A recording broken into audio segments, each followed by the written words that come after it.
Bonsoir et bienvenue dans un nouveau décryptage du DNIS. Je suis Chérif Abdou-Douartine et vous êtes sur les réseaux sociaux de chatinfo.com.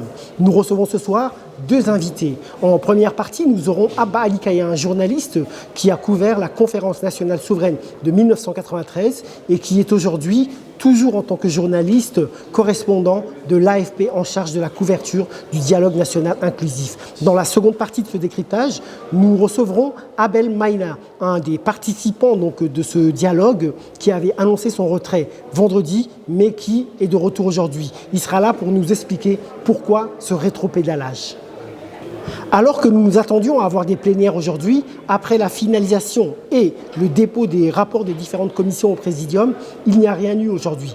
Certainement que ces rapports ne sont pas finalisés et sont en train de l'être. Donc un certain calme régnait ici au Palais du 15 janvier, un calme qui dénotait donc de la cohue de ces derniers jours. Mais avant une éventuelle soufflante avec donc des débats très houleux. Abba Ali Kaya, à quoi ressembleront les prochains jours? Des débats houleux ou alors quelque chose de très classique pour expédier les travaux comme beaucoup de gens s'attendent? Non, je ne pense pas qu'il puisse y avoir quelque chose de classique pour expédier les choses à main levée.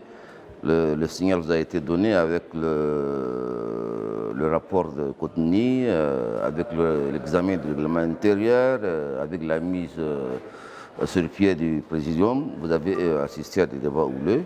Il est vrai qu'après ça, il y a un calme en ce moment parce que les gens sont éclatés en commission. Et demain, il sera question maintenant d'examiner les rapports dans les différentes commissions.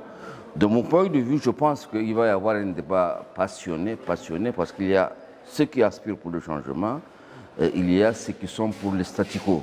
Et donc, il va y avoir forcément des débats. Mais que signifie un statu quo? Statu quo signifie qu'il existe une structure qui est là et qui est susceptible... Parce que pour l'instant, nous n'avons pas de constitution. Donc oui. Le statu quo voudrait dire revenir à la constitution de 2020 ou alors à celle de 96. C'est ça en fait ma question. C'est possible, hein. C'est possible qu'on revienne à la constitution de 2020. C'est possible qu'on revienne à la constitution de 1996. Mais toujours est-il qu'il y a une aspiration légitime d'un bon nombre de Tchadiens que je constate dans la salle qui aspirent à ce qu'il y ait un changement vers une évolution.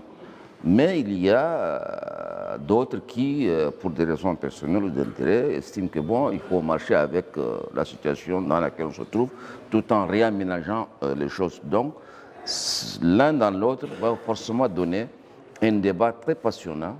In fine, espérons que les gens puissent sortir avec un document consensuel qui va renforcer cette démocratie tant souhaitée par les Tchadiens.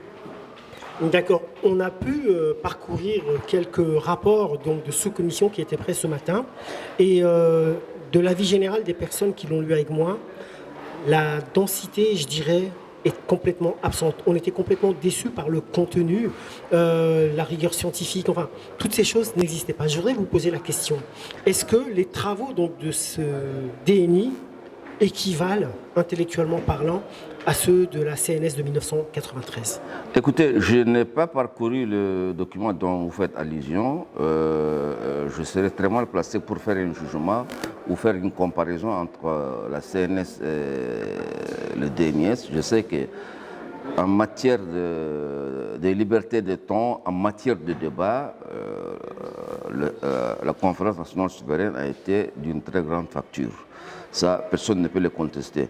Maintenant, quand vous me parlez de rapports rédigés ça et là au niveau du DNI, que je n'ai pas pu jeter un coup d'œil, ce serait honnête de ma part d'apporter un jugement quelconque.